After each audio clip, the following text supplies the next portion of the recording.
Hello, I'm Roger Mudd. Welcome to the History Channel. Few American industries have ever been attacked like big tobacco. In Congress and in courtrooms, tobacco executives are sometimes portrayed as merchants of death. It's been a remarkable reversal for an industry that seemed even more American than apple pie. Tobacco, used as collateral, helped finance the American Revolution. George Washington and Thomas Jefferson both were tobacco farmers. Our program looks at the long history of tobacco in America and some of the tycoons whose fortunes were built on cigarettes and nicotine. James B. Duke and R.J. Reynolds were among the pioneers who created an industry that even after its battering remains politically powerful. Join us now as the History Channel presents Empires of Industry, Leaves of Gold.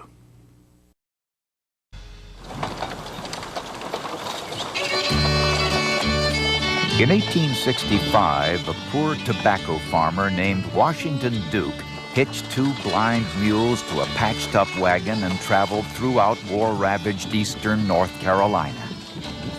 He was peddling a precious barn full of tobacco that had been spared by the looters who terrorized the South immediately following General Lee's surrender at Appomattox. Duke was joined on the trip by his 9-year-old son, James Buchanan Duke, known to everyone as Buck. Their modest wagon load of tobacco would eventually grow to become one of America's biggest monopolies and make young Buck Duke one of the richest men in the world.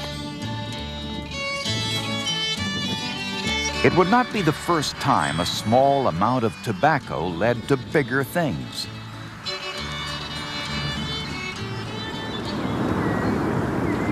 In the spring of 1610, John Rolfe arrived in the Virginia colony of Jamestown.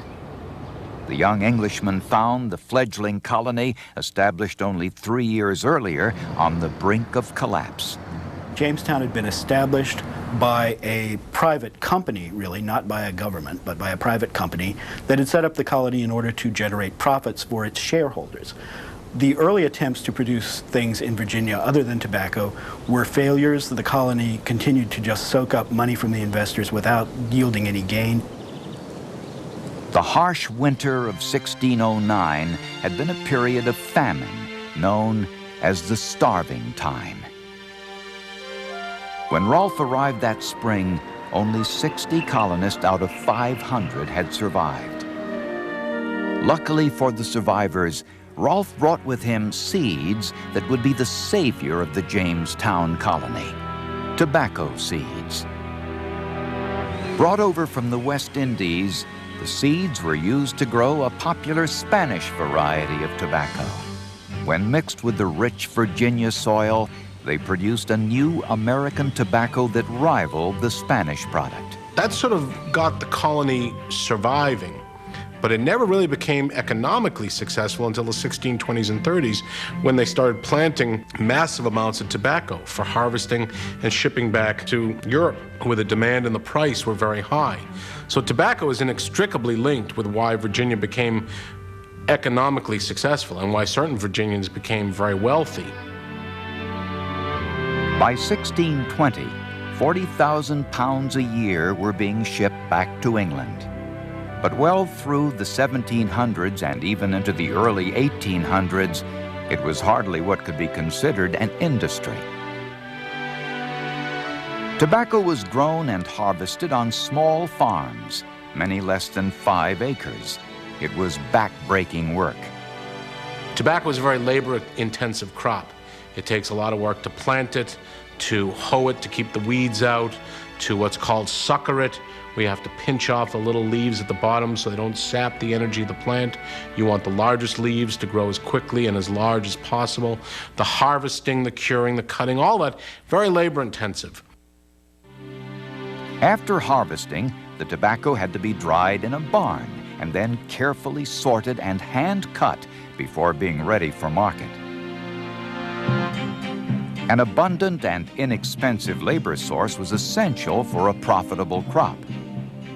To meet the demand, planters imported workers from the poorhouses and debtors' prisons of Europe. But it wasn't enough. The planters looked elsewhere. In 1619, A Dutch ship docked at the port of Jamestown. On board were 20 African slaves. 100 years later, the entire Southern economy had been built on the backs of slaves. Slavery becomes a good investment, and that's what the planters are interested in. They don't think about the morality because they buy into the racial theories of that time, which say that blacks are inferior and that blacks can be enslaved. But it makes economic sense now to have black slaves working your tobacco plantations.